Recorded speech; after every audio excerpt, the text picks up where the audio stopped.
بسم اللہ الرحمن الرحیم، السلام علیکم ورحمۃ اللہ وبرکاتہ۔ راہبر اسٹوڈیو میں تشریف لانے والے معزز مہمانان گرامی کو خوش آمدید کہتے ہیں۔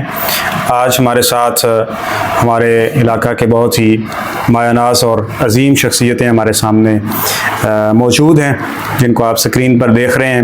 اللہ تعالیٰ ان کے علم و عمر میں اضافہ فرمائے۔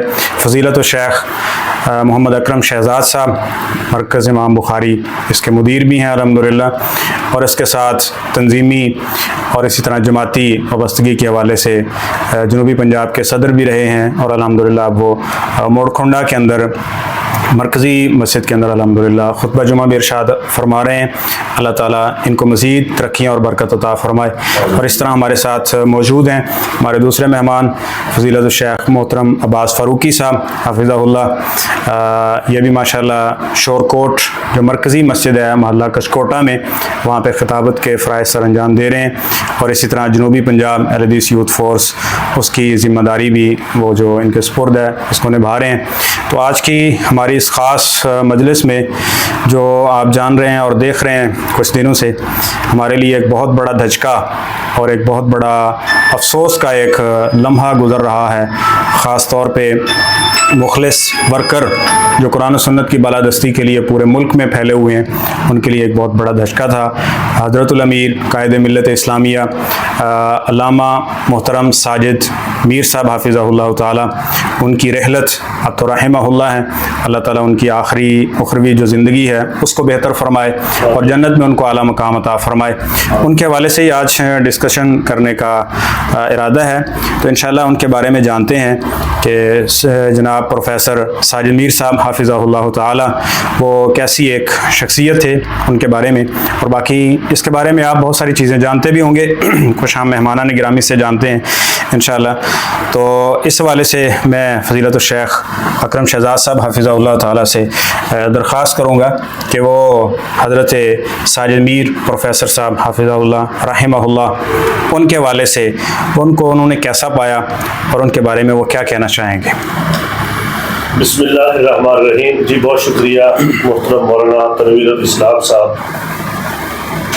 آپ نے جو سوال کیا ہے یقیناً آج سے 2 دن قبل امیر مرکزی جمعیت اہل حدیث پاکستان سینیٹر پروفیسر حافظ ساجد میر صاحب حافظ رحمۃ اللہ علیہ، میں آج وہ پوسٹ بھی لکھ رہا تھا کہ ہمیں یقین ہی نہیں آ رہا کہ وہ اس وقت دنیا میں نہیں رہے۔ جب بھی ان کا نام لیتے ہیں تو حافظ اللہ ہی زبان پہ اب بھی آتا ہے، تو اللہ تعالیٰ ان کی آخرت کی منزلیں آسان فرمائے۔ آمین آمین۔ میں نے ان کے ساتھ بہت ساری ملاقاتیں کی ہیں الحمدللہ، بہت سارے پروگراموں کے اندر بھی، اور ایک دفعہ وہ لیا میں بھی تشریف لائے تھے تو بڑی خدمت کا موقع ملا تھا مجھے، اور اسی طرح دفتر 106 راوی روڈ میں بھی ان کے ساتھ کئی دفعہ ملاقاتیں ہوئی ہیں۔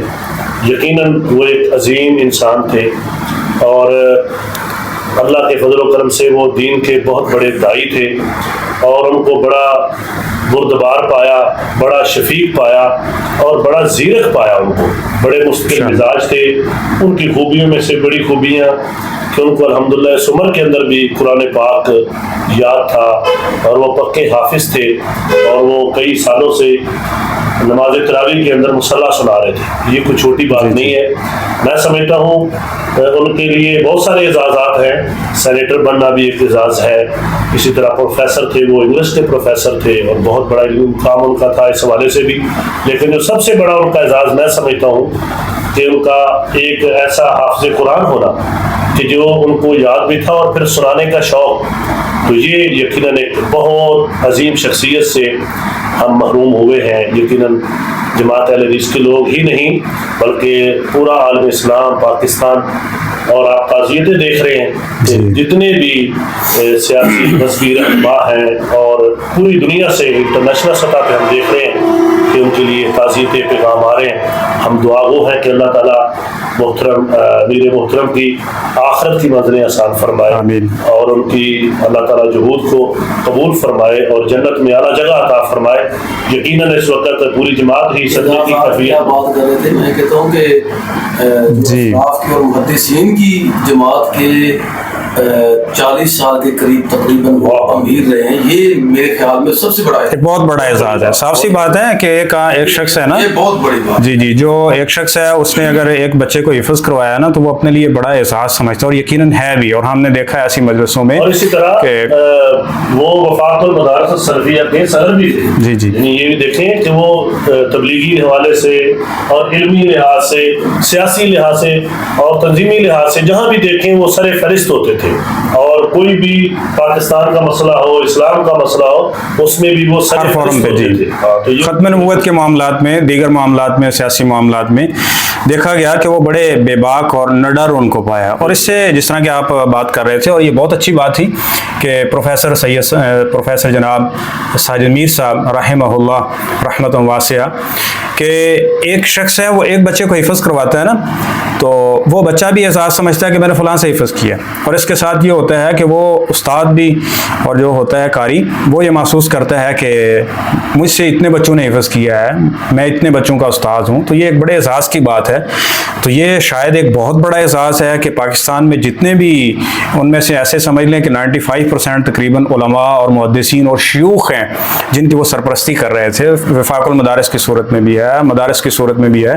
تو یہ ایک بہت بڑا ان کے لیے صدقہ جاریہ تو ہوگا نا انشاءاللہ. آج ہی ان کا ایک کلپ سن رہا تھا رحمۃ اللہ علیہ, وہ فرما رہے تھے کہ ہمارے اسلاف نے جب مرکزی جمعیت اہل حدیث کی تشکیل کی تو اس کا مین مقصد تبلیغ تھا. جی جی جی, کہ لوگوں کو دعوت دین دی جائے, یہ تبلیغی جماعت ہے ہماری بنیادی طور پہ.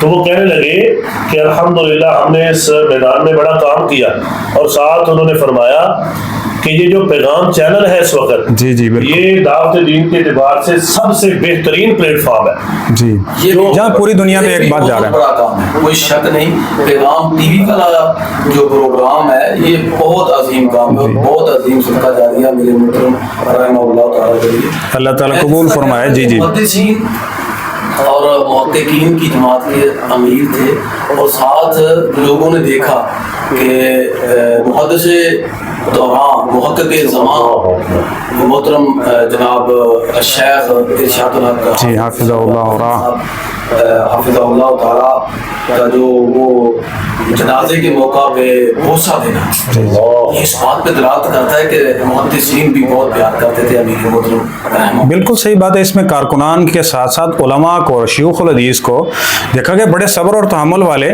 اور بسا اوقات ان کے بڑے قریبی عزیزوں کے جنازوں پہ بھی دیکھا گیا ہے. تو وہ اس طرح سسکیوں کے ساتھ بلک بلک کے جس طرح رونا تھا. جی جی, آپ تو بالکل, آپ نے تو آنکھوں سے یہ منظر دیکھا ہوگا سارا. ضلع لیا سے ماشاءاللہ ہمارے مرکزی جمعیت کے اور اہل یوتھ فورس کے تقریباً 19-20 لوگ ماشاءاللہ شریک ہوئے. لمبا سفر تھا اور اسپیشل گاڑی کروائی اور پہنچے, اور میں موڑ ہونڈا سے تھا, وہاں سے بھی بہت سارے دوست تھے.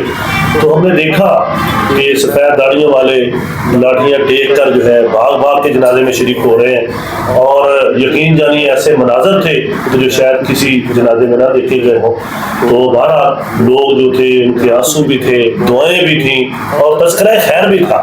ہر زبان سے ہم نے تذکرہ خیر سنا کہ ان کی زندگی بڑی عظیم الشان تھی. پھر ان کے ہمسایوں کے بیانات سنے. وہ ایک بریلوی وقت و فکر کے عالم ہے, آج ان کا مذکورہ تھا. وہ کہہ رہے تھے میرا مسلک ان کے ساتھ اور تھا, لیکن میں گواہی دیتا ہوں کہ وہ بڑے عظیم انسان تھے, بڑا ان کا دعوت کا کام تھا. تو بہرحال یہ بھی ایک بہت بڑی بات ہے کہ مرنے کے بعد لوگ اچھی گواہی کریں, ذکر خیر کریں, جس طرح نبی کریم اسلام کی جسے مبارکہ بھی ہے کہ جو لوگ جب اس کے لیے اچھی گواہیاں دیتے ہیں تو اللہ اسی گواہی کی بنیاد پر اس بندے کو معاف کر دیتے ہیں. تو ہم نے جنازے کے اندر یہ مناظر دیکھے. جی جی, یہ تو جناب ابراہیم علیہ السلام نے بھی دعا کی تھی نا, وجعل لسان صدق فی الاخرین, کہ بعد والے لوگوں میں میرا ذکر خیر ہو.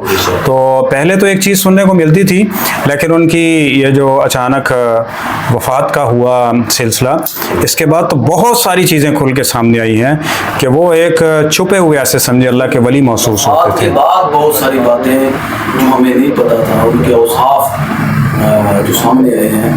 یقیناً جب وہ تحریریں پڑھتے ہیں تو لگتا ہے کہ آپ ہر میدان میں وہ ایک بہت عظیم کمال تھے. تقویٰ دیکھ لیں, قرآن پاک کی تلاوت دیکھ لیں, 86 برس کی عمر میں رمضان مبارک میں مصلی سنانا آپ دیکھ لیں, سفر میں جو لوگ ساتھ تھے قرآن پاک کی تلاوت جی جی ان کے ساتھ شغف. جی ہر میدان میں. چلیں یہ سوال آپ نے کر دیا تو اس حوالے سے بھی بات چیت ہو جائے کہ آپ حضرت الامیر جناب پروفیسر ساجد میر صاحب حافظ اللہ رحمہ اللہ، آپ تو یقین ہی نہیں آ رہا نا کہ ایک جملہ جو جاری ہے زبان پہ وہی ہو رہا ہے، تو رحمہ اللہ تعالیٰ، تو ان کے جو سیاسی بصیرت کے حوالے سے یا سیاسی فیصلے ہیں آپ ان کو کس نظر سے دیکھتے ہیں؟ جی تنویر صاحب، دیکھیں سیاست کے حوالے سے وہ ایک لمبا عرصہ سے مسلم لیگ نون کے ساتھ ان کا ایک تعلق تھا، اور وہ سمجھتے تھے اور وہ بڑے زیرک تھے کہ یہ جو جماعت ہے ان کے ساتھ ہمارے نظریات کافی حد تک ملتے ہیں، اگرچہ اس میں بعض سیاسی فیصلوں میں انہوں نے اختلاف بھی کیا ہے. خود انہوں نے ذکر کیا، میں جلسے کے اندر بھی موجود تھا، حقوق نسواں کے حوالے سے ایک دفعہ بات ہو رہی تھی، تو فرما رہے تھے میرے محترم رحمۃ اللہ علیہ کہ اس وقت وزیر اعلیٰ تھے شہباز شریف صاحب، تو انہوں نے کہا جی آپ ہمارے ساتھ ہیں کہ باقی علماء کے ساتھ ہیں؟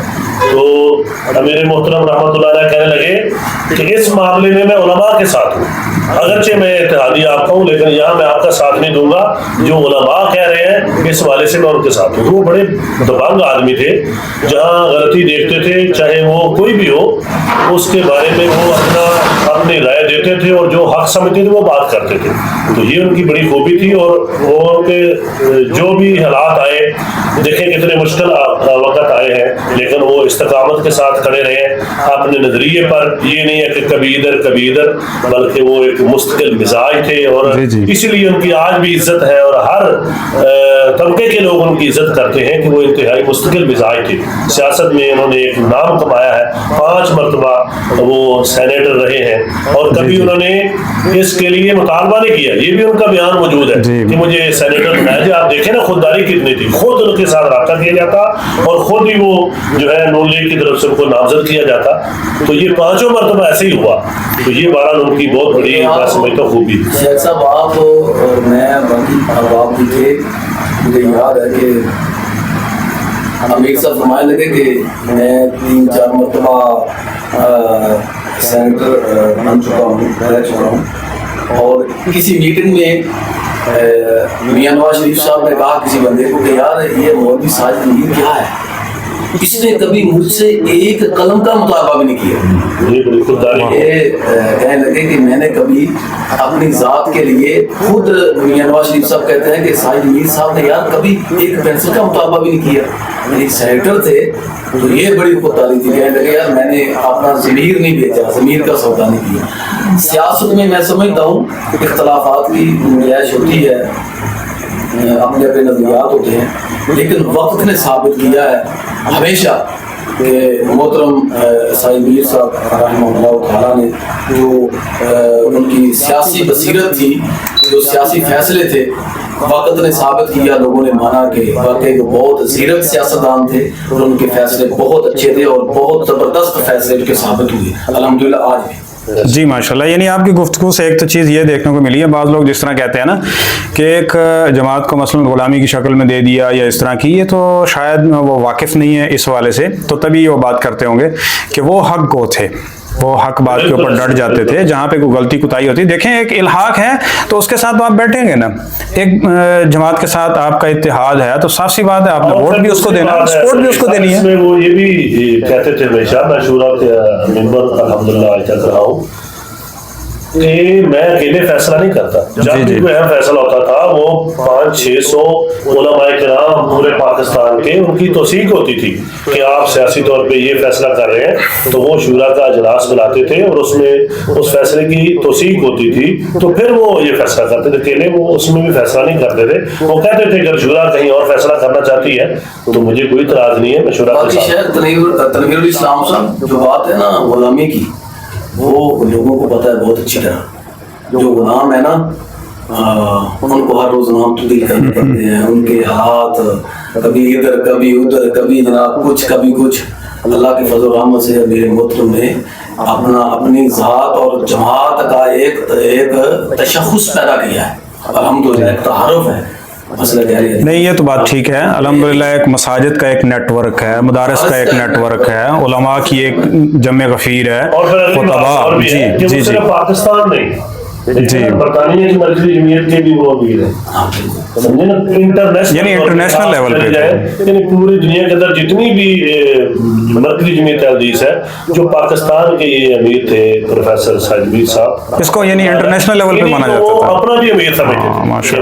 اور پھر جو ائمہ حرمین ہیں, جی جی جی جی, اللہ اکبر, آج میں وہ پڑھ رہا تھا کہ ان کے بارے میں ایک عالم نے کہا کہ عجمی واحد شخص ہیں, عجمی, کہ جن کو ائمہ حرمین بھی کہتے تھے کہ یہ ہمارے والد کی طرح ہے, جی ہمارے والد ہے. جی جی, یہ شیخ تشریف لائے لاہور میں تو ان نے یہ جملہ ارشاد فرمایا. اور ابھی بھی ان کی جو وفات اور اس کے بعد ایک ہوٹل میں قیام پذیر تھے, تو شیخ عبداللہ ناصر رحمانی صاحب حافظہ اللہ تعالیٰ, انہوں نے بھی فرمایا کہ وہ ایک عظیم لیڈر تھے, اور وہ صرف پاکستانی قوم کے نہیں, پاکستان کے احادیثوں کے امیر نہیں تھے, بلکہ نیپال, بھارت, بنگلہ دیش اور اسی طرح بہت سارے ملکوں کے لوگ جو ہیں وہ ان کی بڑی قدر کرتے تھے. تو بہت شکریہ, یہ تو بڑی بات کھل کے سامنے آ گئی کہ ان نے سیاسی زندگی بھی اور سیاسی فیصلے بھی بے دھڑک ہو کے اور ماشاءاللہ اسلام کی بالادستی کے لیے اور جماعت کی خیرخواہی کے اندر جو انہوں نے وہ کیے ہیں. اور اس طرح ایک خاص وصف جو ان کا ملتا ہے, شاید اس میں آپ کو بھی مزید اس بارے میں کئی چیزیں آپ ایڈ کر سکیں گے, کہ وہ بڑے بردبار تھے. اس والے سے آپ کیا کہنا چاہیں گے؟ لیڈر کے لیے ایک خاصیتوں میں سے ایک خاصیت, جس طرح کے بہت ساری کتابیں پڑھیں گے, ٹھیک ہے, تو ایک انگریز رائٹر تھا, اس نے بھی لکھا تھا, اس سے میں نے ایک چیز وہ ذہن میں آ رہی تھی کہ لیڈر کی ایک بنیادی خاصیت یہ ہوتی ہے کہ وہ زیرک ہونے کے ساتھ ساتھ تحمل اور برداشت بھی اس میں ہونی چاہیے. تو اس حوالے سے آپ کیا کہنا چاہیں گے حضرت الامیر کے بارے میں؟ اس حوالے سے تو وہ بڑے معروف تھے. میں نے پوسٹ بھی لکھی تھی اور اس کا تذکرہ کر دیتا ہوں کہ دیکھیں مخالفت ہوئی ان کی ذاتیات پر بھی بہت کیچڑ اچھالا گیا ان کے حوالے سے, لیکن جب بھی کوئی شخص دوبارہ ان کے پاس آتا تھا تو انہوں نے کبھی یہ نہیں کہا کہ آپ نے پہلے یہ کہا, پہلے یہ کہا. وہ اس کو گلے لگاتے تھے, خوش آمدید کہتے تھے, چاہے وہ کئی بار مخالفت کر کے بار بار آتے تھے تو ان کو وہ خوش آمدید کہتے تھے اور کھلے دل کے ساتھ قبول کرتے تھے. اور دوسری بات, کبھی میں نے ان کی زبان سے نہ تقریر کے اندر نہ ان کی تحریر کے اندر, جو ہم نے ان کو اتنے سالوں سے دیکھا, کسی کی بدخوئی کرتے دیکھا ہوں, کسی پر کیچڑ اچھالتے دیکھا, اتنے نفیس تھے وہ, بلکہ جواب تک نہیں دیتے تھے, وہ جواب نہیں دیتے تھے. یہ بڑی بات ہے, بہت اللہ نے ان کو تحمل اور بردباری عطا کی تھی, اور یہ اللہ کو بڑی پسند ہے. اور انشاءاللہ اللہ تعالیٰ ان کی اس نیکی کی وجہ سے بھی ان کے ساتھ انشاءاللہ نرمی والا معاملہ فرمائے گا. جی, یہ تو بہت خوبصورت سی بات ہے نا, جس طرح کہ نبی علیہ الصلوۃ والسلام وہ عورت کا معاملہ پیش ہوا تھا, ایک بد اخلاق ہے اور ایک اخلاق والی ہے. میں اگرچہ اس کے عمل تھوڑے ہیں لیکن اس کا اخلاق اچھا ہے نا, تو یہ جنت میں جائے گی. اور اسی طرح دیکھتے رہے, ہم سب دیکھتے رہے, بہت چھوٹے لوگوں نے بہت بڑی بڑی باتیں کی جی جی جی, لیکن انہوں نے ہمیشہ بڑے ظرف کا, شاید میری نظر میں ان کا کوئی جواب ایسا نہیں ہے کہ جو ہو کہ وہ انہوں نے اس طرح کیا ہو. انہوں نے بہت کچھ کہا, ہم نے کبھی نہیں دیکھا سوشل میڈیا پہ یا کسی میٹنگ میں اجلاس میں کوئی جواب دیا ہو یا کہا ہو کہ یار ہم جواب دینا چاہیے. اور اسی چیز کا یہ نتیجہ بھی تھا کہ جب ان کا جنازہ تھا تو ماشاءاللہ ہر قسم کے لوگ اس میں شریک ہوئے, چاہے وہ ان کے مخالف بھی تھے, لیکن جنازے میں وہ لوگ بھی شریک ہوئے, اکثریت یعنی کثیر تعداد, اور اچھے الفاظ ان کے بارے میں کہے گئے. تو یہ اللہ تعالیٰ پھر لوگوں کے دلوں میں محبت بھی ڈال دیتا ہے. تو یہ بہت بڑی خوبی ہے کہ انسان کو اچھا بولنا چاہیے. اگر کسی کے ساتھ اختلاف بھی ہو تو انسان کو اچھا لکھنا, اچھا بولنا چاہیے. آج یہ بڑا مسئلہ ہے کہ ہم اختلاف ہوتا ہے تو بعض دفعہ ایسی باتیں کرتے ہیں یا ایسی تحریریں لکھتے ہیں کہ جس سے انسان کی خود اپنی عزت مجروح ہوتی ہے. لوگ تبصرہ کرتے ہیں کہ یار یہ شخص کو ایسے نہیں بولنا چاہیے, اس کو ایسے نہیں لکھنا چاہیے. تو بہرحال اس حوالے سے جتنا انسان نفیس ہوگا اس کی عزت یہاں بھی ہوگی اور مرنے کے بعد بھی ہوگی. جی جی, یہ تو مشاہدہ دیکھا. اور پھر یہ جو لوگ کسی امیر صاحب کے علاوہ اور بھی کوئی فوت ہو جائے, فوت ہونے کے بعد جو لوگ تبصرے کرتے ہیں, تحریریں لکھتے ہیں, ان کے بارے میں شریعت نے کیا کہا ہے؟ دیکھیں وہ تو واضح ہے کہ نبی کریم صلی اللہ علیہ وسلم نے فرمایا ہے کہ اپنے جو فوت شدگان ہیں ان کی اچھائیوں کا ذکر اور ان کی اندر کوئی کمی کوتاہی ہے تو اس کو آپ بیان نہ کریں. اگر ہم خود چاہتے ہیں کہ ہمارے لوگ اچھائیاں بیان کریں مرنے کے بعد بھی, تو ہمیں بھی چاہیے کم از کم ہم نبی علیہ السلام کی حدیث کا خیال رکھیں. بہت ہی عجیب صورتحال ہوتی ہے کہ ہم الحمدللہ قرآن و حدیث کے علم بردار ہیں اور بعض دفعہ ہم ایسے کام کرتے ہیں کہ جو بہت ہی خلاف شریعت ہوتے ہیں، عملی طور پہ بعض لوگ اس طرح کا کام کرتے ہیں، تو ان کو چاہیے کہ وہ کم از کم جو فوش شدگان ہیں ان کو معاف کر دیں، ان کے بارے میں اپنی زبان جو ہے اس کو روک لیں یا اچھا تذکرہ کریں، اگر اچھا نہیں کر سکتے تو کم از کم خاموش رہنا. جس طرح نبی علیہ السلام کی حدیث بھی ہے نا، جس نے میت ہے اور میت کو وہ غسل دے رہا ہے، کفن دے رہا ہے، تو اس میں کوئی عیب دیکھتا ہے تو اس کو بیان نہیں کرنا چاہیے. مطلب کیا ہے کہ جس نے ایسے کیا، اور پھر ساترہ مسلمان ساترہ اللہ بھی ہے، اور اس کے بعد پھر جب بندے کے پاس کوئی دلیل نہ ہو تو وہ تو بہتان کی شکل اختیار کر جاتا ہے نا. اور پھر نبی کریم صلی اللہ علیہ وسلم کی حدیث پاک بھی ہے، آپ کے تو علم میں ہوگی ماشاءاللہ، کہ سب سے زیادہ لوگ جو جنت میں جائیں گے وہ اچھے اخلاق کی وجہ سے جائیں گے. اور یہ اس حوالے سے اچھا اخلاق، تو جو جہنم میں جانے والے لوگ ہیں اور جن میں عورتوں کی کثرت ہے، تو اس کی بنیادی ایک جو وجہ بتائی گئی ہے حدیث میں، آپ کریکشن کر دیں گے اس کی، تو وہ ایک اس میں سے برا اخلاق بھی تھا.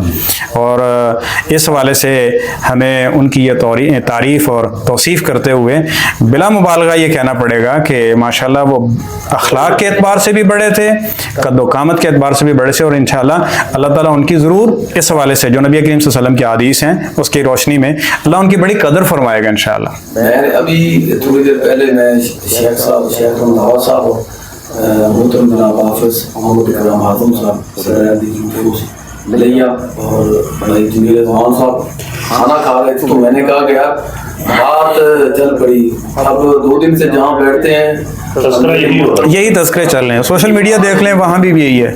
تو میں شیخ خیر کو کہہ رہا تھا کہ یار میں نا اپنے عزیز و اقارب رشتے داروں کے بعد جو لوگ دنیا سے گئے نا، 2 لوگوں کو بہت ہوا، بڑا دکھ ہوا ہے مجھے. ایک حافظ غیر علی زئی رحمہ اللہ رحمۃ واسعہ، ان کی وفات پہ میں بہت رویا، بڑا دکھ ہوا تھا. اور ایک امیر محترم ایسی رحمۃ اللہ علیہ، جن کی وفات کا اتنا دکھ ہوا ہے، اتنا صدمہ ہوا ہے.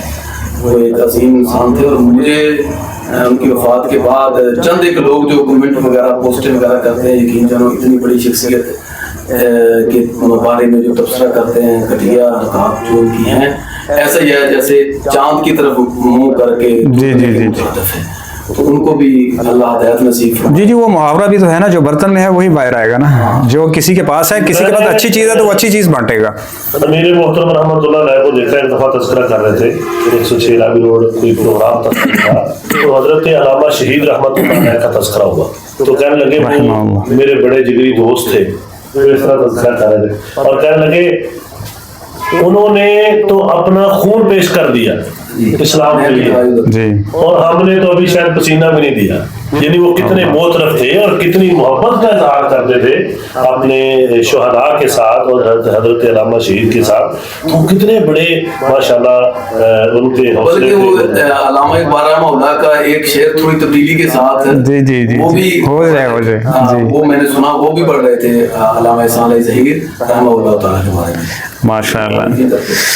تو اس کے ساتھ ساتھ اب وہ اس دنیا سے چلے گئے، اللہ تعالیٰ ان کی قبر کو جنت کا باغ بنائے، اور ان کی جو حسنات ہیں اللہ تعالیٰ ان کو قبول فرمائے، اور جتنے بھی ماشاءاللہ ان نے کوششیں اور کاوشیں کی ہیں یقیناً اللہ تعالیٰ ان کے لیے بہترین صدقہ جاریہ بھی بنائے گا. تو اس کے ساتھ اب آپ ان کو جماعت کی حیثیت سے امیر تھے، اس حوالے سے آپ کیا دیکھتے ہیں کہ انہوں نے جماعت کو کیا دیا ہے، جماعت کو کس طرح اسٹیبل کیا ہے، اس حوالے سے آپ کیا فرمائیں گے؟ اس حوالے سے دیکھیں جی ماشاءاللہ وہ تقریباً 38 سال امیر رہے ہیں، اور انہوں نے سب سے بڑا جو کام کیا ہے وہ یہ تھا کہ جماعت کو جوڑے رکھا ہے، جماعت کو ترقی دی ہے. آپ دفتر دیکھ لیں اور پیغام چینل دیکھ لیں، اس کے علاوہ مساجد کا جال دیکھ لیں، مدارس کی سرپرستی دیکھ لیں، تو یہ ماشاءاللہ بڑے بڑے ان کے کارنامے ہیں. اور ان کی جو شخصیت تھی وہ ایک اتحاد کی علامت سمجھی جاتی تھی، اور ماشاءاللہ اللہ تعالیٰ نے ان کو علمی اعتبار سے بھی نوازا تھا کہ علم بھی ان کو اللہ نے بہت زیادہ عطا کیا تھا. ابھی شیخ شفقت الرحمان انداوا صاحب حافظ اللہ یہی تذکرہ کر رہے تھے جب وہ وہاں بیٹھے تھے کہ ان کے اندر بے شمار خوبیاں تھیں، یعنی علمی اعتبار سے بھی، سیاسی اعتبار سے بھی، اور تنظیمی اعتبار سے بھی، اور اخلاق کے اعتبار سے بھی، اور اسی طرح سادگی کے اعتبار سے بھی. ایسے ایسے واقعات اب سامنے آ رہے ہیں کہ بندہ دنگ رہ جاتا ہے. اور ماشاءاللہ انہوں نے سیاسی تو اپنا تنظیمی طور پہ ایک بھرپور زندگی بسر کی ہے اور جماعت کو انہوں نے بہت ترقی دی ہے. اللہ تعالیٰ جو ہے ان کی حسرات کو قبول فرمائے. جی جی جی بالکل، یہ بھی بات بالکل روز روشن کی طرح آیا ہے ماشاءاللہ. اور پھر اس کے بعد میرے خیال میں ایک یہ بہت بڑی بات یہ ہے کہ اتنی بڑی جماعت کو منظم بھی کیا، کھڑا بھی کیا، مساجد کا نیٹ ورک، مدارس کا نیٹ ورک، علماء کا نیٹ ورک، خطباء کا نیٹ ورک، اور اس کے ساتھ دعوت و توحید کی کانفرنسز لگا لیں، اس کے ساتھ جناب آپ درس دروس کو دیکھ لیں، ٹھیک ہے، اس کے ساتھ دیگر جو قومی لحاظ سے ہے، انٹرنیشنل لیول پہ ہے، اس کے اندر جو ہے وہ پارٹیسپیٹ کرتے ہیں، آتے جاتے ہیں، بات چیت کرتے ہیں یہ. اور اس کے ساتھ ساتھ جو اہم ترین بات ہے نا شاید وہ یہ بھی ہے کہ انہوں نے ساری جماعت کو بغیر کسی تنخواہ کے کھڑا کیا ہے. کسی کارکن کی کوئی تنخواہ شاید نہیں ہے، اگر آپ کے علم میں ہو تو وہ بتائیے گا. کسی کے لیے جو دفتر کے اندر لوگ جی جی وہ تو ایک صاف سی بات ہے، پیغام ٹی وی ہے تو ہونی چاہیے اور ہے. باقی جتنے لوگ ہیں، ہمارے یوتھ فورس ہے، میں خود بھی ضلع کا صدر بھی رہا، جنوبی پنجاب کا بھی رہا، تو اسی طرح مرکزی میر کے لوگ ہیں، تو وہ سارے اپنی جیب سے سب خرچ کرتے ہیں، کرائے بھی لگاتے ہیں، بلکہ جماعت کے لیے فنڈنگ بھی کرتے ہیں. تو یہ واحد میں سمجھتا ہوں کہ ماشاءاللہ تنظیم ہے کہ جس میں اتنے بڑے کارکنان ہیں جو بغیر کسی تنخواہ کے سارے کام کر رہے ہیں، تبلیغی بھی، تنظیمی بھی. تو یہ بھی ایک بہت بڑی بات ہے اور ایک مثال ہے. شاید اس میں صاف سی بات ہے ان کی بھی محنت تو ہے نا، کوشش تو ہے کہ جنہوں نے یہ اتنا بڑا نیٹ ورک. جی یقیناً اس کو میں کہتا ہوں کہ علماء کا تحفظ بہت کیا.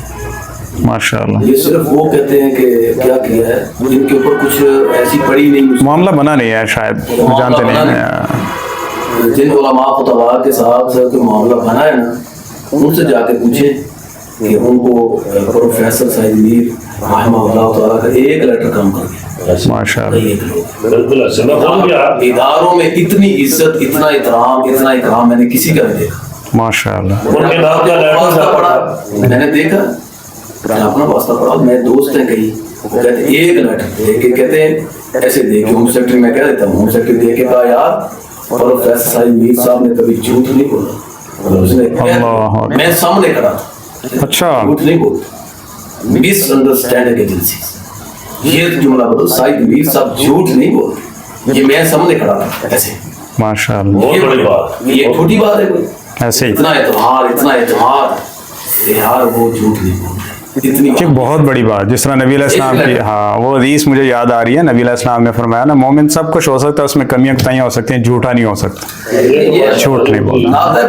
تو یہ کمیاں کوتاہیاں ہوتی ہیں، تو لیکن یہ ہوتا ہے نا بندے کا مزاج، حتی یکتب عند اللہ کذابا او صدیقا، ہے نا، کہ اس اعتبار سے چلیں. یہ بھی ایک بہت بڑی آپ نے اضافہ کر دیا اس حوالے سے کہ ان کی خوبیوں میں سے اور ان کے خاص اوصاف میں سے کہ وہ سچ کے دل داتا تھے، صداقت تھے، نفاست کے ساتھ ساتھ صداقت جو ہے نا، اس کو وہ بڑا اس کا خیال رکھتے تھے. بات کرتے تھے، بڑے نڈار ہوتے اور سچی کھری بات. جس کو وہ سمجھتے تھے یہ سچ ہے، جی حق ہے، دبنگ انداز سے وہ کہہ دیتے تھے کہ یہ اس طرح یہ بات نہیں ہے کہ بس منڈا بات اس طرح نہیں کرتے تھے. چلے ماشاءاللہ. اب وہ اس دنیا سے چلے گئے ہیں، ہم ان کے لیے دعاگو ہیں. تو ان کا جو جانا ہے، ان کی جو رحلت ہے، یہ ایک بہت بڑا صدمہ بھی ہے جماعت کے لیے، کارکنان کے لیے، عہدیداران کے لیے. تو اس کے ساتھ اب یہ امارت کا منصب جو ہے یہ کس طرف جاتے ہوئے آپ دیکھ رہے ہیں، اور کیا نظر آ رہا ہے آپ کو، اور اس بارے میں آپ کیا سمجھتے ہیں؟ یہ سوال تو شاید بہت بڑا ہے، لیکن ایک بہت بڑا ایک اعزاز تھا. تو یہ قبل از وقت ہے. ویسے ان کے سینئر نائب امیر تھے ہماری جماعت کے، بہت ہی قابل احترام بزرگ عالم دین ہیں، مولانا علی محمد ابو تراب حفظہ اللہ. ان کو قائم مقام امیر جو ہے وہ جماعت نے پہلے چن لیا، مقرر کر دیا ہے. اب یہ شورائی نظام ہے جماعت کا. اس حوالے سے انشاءاللہ جو بھی 106 راوی روڈ جو ہمارا دفتر ہے لاہور کے اندر، اس میں شورا کا اجلاس ہوگا، قائدین بیٹھیں گے اور وہ انشاءاللہ بہترین فیصلہ کریں گے. تو یہ میرے خیال میں اس سے پہلے ہمیں اس حوالے سے کیا صلاحیاں شاید نہیں کرنی چاہیے. میری رائے ہے کہ وہ جو بھی انشاءاللہ تعالیٰ سامنے آئیں گے، جس کو بھی وہ بزرگ کو انشاءاللہ تعالیٰ امیر یا ناظم بنائیں گے، پوری جماعت انشاءاللہ تعالیٰ ان کے ساتھ ہوگی. شورا کا فیصلہ ہوگا تو یقیناً وہ ہو سکتا ہے انہوں نے گائیڈ لائن دی ہوگی جی اس حوالے سے ہی وہ فیصلہ بھی کریں گے، اور جو انہوں نے گائیڈ لائن دی ہوگی، جو تیار کیا ہوتا ہے انسان نے، کچھ لوگوں کے ساتھ شیئر کیا ہوتا ہے، تو وہ سامنے آ جائے گا. اور اصل تو شورا نہیں کرنا ہے وہ، جی جی. اور انشاءاللہ جس کو بھی شورا بنائے گی انشاءاللہ. یہ بات کرنے کا مقصد صرف کوئی ایسی ویسی بات نہیں تھی، یہ صاف سی بات ہے کہ یہ پہلے بھی ہم دیکھ رہے ہیں ماشاءاللہ 400-500 علماء کی ایک کیبنٹ ہے جو خود گھر بیٹھے تو نہیں بن گیا نا. صرف بات کرنے کا مقصد یہ تھا کہ کہیں کوئی ایسا نظر تو نہیں آ رہا کہ جس طرح ایک موروثیت چلتی ہے نا، کہ باپ چلا گیا اس کے بعد بیٹے کو اس منصب پہ لا کھڑا کر دیا جائے گا، یا اس کے کسی قریبی عزیز کو وہاں لا کھڑا کر دیا جائے گا. میر صاحب رحمۃ اللہ علیہ بیٹے ہیں، وہ تنظیمی طور پہ ایکٹیو نہیں ہیں، اللہ تعالیٰ ان کی حفاظت فرمائے. ایک کینیڈا میں ہوتے ہیں اور ایک میں شاید ہوتے ہیں، تو لیکن زیادہ تر جو ہے ان کے بہت زیادہ قریبی ہے جنہوں نے ناظم اعلیٰ کی حیثیت سے اس وقت ان کے ساتھ بڑا وقت گزارا ہے، اور جماعت کی قد اور شخصیت ہے، اور بڑے ہی بردبار اور تحمل اور برداشت والے، اور بڑے ہی ماشاءاللہ میں سمجھتا ہوں وہ بھی متقی انسان ہے. محترم ڈاکٹر حافظ عبدالکریم صاحب جو جی ماشاءاللہ انہوں نے بہت کام کیا اس حوالے سے، میں سمجھتا ہوں کہ پیغام چینل کے حوالے سے وہ ان کا میرے اعتبار سے تو مجھے وہ لگتا ہے کہ ان کو ہونا چاہیے، اور یقیناً ان پہ جماعت جو ہے اعتماد بھی کرتی ہے، اور پہلے انہوں نے کام بھی کیا ہے، اور ان کے ساتھ جو ہے ناظم اعلیٰ کے طور پہ کوئی اور جو ہے انشاءاللہ وہ جو بھی ساتھی آئیں گے. تو یہ میرا ایک ذاتی خیال ہے، اس میں انشاءاللہ تعالیٰ باقی جو بھی فیصلہ ہوگا وہ شروع کریں گے. جی ماشاءاللہ آپ کی بات سے یہ معلوم ہوا کہ لگ رہا ہے کہ موروثیت نہیں آئے گی، کوئی بیٹا یا کوئی اس طرح جس طرح ہوتا ہے نا مسلط کر دینا، وہ نہیں آئے گا. پہلے بھی ایسا چلتا رہا کہ علماء کی ایک کیبنٹ تھی، وہ اپنے سے ایک کو امیر منتخب کرتے تھے، تو انشاءاللہ یہ چیز چلتی رہے گی. میں تھوڑا سا وہ کرنا چاہتا ہوں، موروثیت کوئی غلط بھی نہیں ہے. اگر تو کوئی اہل ہو جی تو بے شک بیٹا بھی ہو تو اس کو بھی بننا چاہیے، کوئی حرج نہیں. جی وہ اور اس کے بعد ہوتا ہے وہ بننا چاہیے. اصل یہ ہوتا ہے موروثیت کہ وہ اہل نہیں ہے اور اس کو دوسروں پر مسلط کر دینا. یہ دو طرح کی جی جی وہ تو بات ٹھیک ایک ہے کہ وراثت کے اندر علم و تقویٰ سب کو ملا ہے، ایک وراثت کے اندر حکمت و دلائی ملی، تو وہ اگر اس طرح آ جائے تو اس میں انشاءاللہ کوئی حرج والی بات نہیں. لیکن عام جو لفظ بولا جاتا ہے آپ ٹھیک بول رہے ہیں کہ موروثیت اس کو ہی کہتے ہیں ہم عام طور پہ کہ وہ جی جیسا اہل ہے نہیں ہے دیگر. جی جی یہاں تو موروثیت کا کوئی ایسا تعلق نہیں ہے کہ کسی کو پکڑ کے ایسے نامزد نہیں کرنا، بلکہ شورا نے ہی اس کو چننا ہے، اس میں جو رائے ہوگی وہ، اس لیے موروثیت کا جہاں سوال نہیں ہے. جی یہ تو بہت اچھی بات ہے نا، جس طرح ہم نے دیکھا ہے. جی جی 500 الگ الگ اپنا اپنا بیٹا تو کھڑا نہیں کر سکتے نا. جی جی یہ اس لیے بات ہو رہی تھی کہ عام طور پہ سیاسی جماعتوں میں بھی دیکھا گیا ہے اور مذہبی جماعتوں میں بھی دیکھا گیا ہے، چاہے وہ کسی بھی مسلک کی ہوں، تو ایسا ہوتا ہوا اکثر دیکھا جاتا ہے. تو یہ شاید پھر یہ ایک اور بھی خصوصیت ہوگی اس حوالے سے کہ ایسا نہیں ہے جو اس کا اہل ہے اور جو واقعی اس کی سرپرستی کر سکتا ہے تو اس کو لایا جا سکتا ہے. لیکن وہ تو انہوں نے یہ دیکھنا ہوتا ہے کہ کون سا بندہ ہے جس کو لوگ ایکسپٹ کریں گے سیاسی طور پہ، جس پر متحد ہوں گے، وہ چاہے ان کا بیٹا ہو چاہے پوتا ہو، تو انہوں نے سیاسی اپنا مفاد دیکھنا ہوتا ہے کہ ہماری جماعت کو سیاسی مفاد کہاں سے ملے گا. تو وہ اگر کسی اور بندے کو لے کے آتے ہیں تو وہ سمجھتے ہیں کہ اب ہماری جماعت بھی بکھر جائے گی، تو وہ اپنے سیاسی فیصلے کرتے ہیں. تو لیکن یہاں یہ تو ایک مذہبی تنظیم ہے اور ایک اس کا سیٹ اپ موجود ہے، امرہم شورا بینہم کے اعتبار سے پوری شورا موجود ہے. تو یہ شرعی طور پہ انشاءاللہ اس کا جو فیصلہ ہوگا وہ شورا کے طور پہ ہی ہوگا انشاءاللہ. چلیں جی ماشاءاللہ بہت خوبصورت باتیں ہوئیں، اور آج کی مجلس کا جو خاص ہمارا مل بیٹھنے کا مقصد یہ تھا کہ وہ ان کی خدمات کا اعتراف اور ان کو خراج تحسین پیش کرنا اور ان کی اچھائیوں کو ذکر کرنا، تاکہ وہ اللہ کے ہاں زیادہ موجور ہوں اور اللہ تعالیٰ ان سے راضی ہو اور ان کے حسنات کو قبول کرے، اور ان کے جتنے بھی صدقہ جاریہ ہیں، مثلا مساجد کی صورت میں ہے، علماء کی صورت میں ہے، مدارس کی صورت میں ہے، دیگر جو ان کی نیکیاں ہیں اللہ بہتر جانتا ہے، وہ اللہ تعالیٰ ان کی قبول فرمائے، اور جو ان کی بشری خطائیں ہیں، لغزشیں ہیں، خطائیں غلطیاں ہیں، اللہ تعالیٰ ان سے درگزر فرمائے اور ان کو غریق رحمت فرمائے، اور اللہ تعالیٰ اس جماعت جو محدثین کی جماعت ہے اللہ اس کو قائم دائم بھی رکھے، اور مزید جو اس کے آنے والے سربراہ ہوں گے اللہ تعالیٰ ان کو یہ توفیق دے کہ وہ ان سے بھی یعنی ان کے نقش قدم کو دیکھتے ہوئے مزید محنت کریں اور ان سے آگے بڑھنے اور جماعت کو زیادہ آگے لے جانے کی کوشش کریں. آپ سب کا بہت شکریہ، آپ تشریف لائے، جزاکم اللہ خیرہ. السلام علیکم ورحمۃ اللہ وبرکاتہ.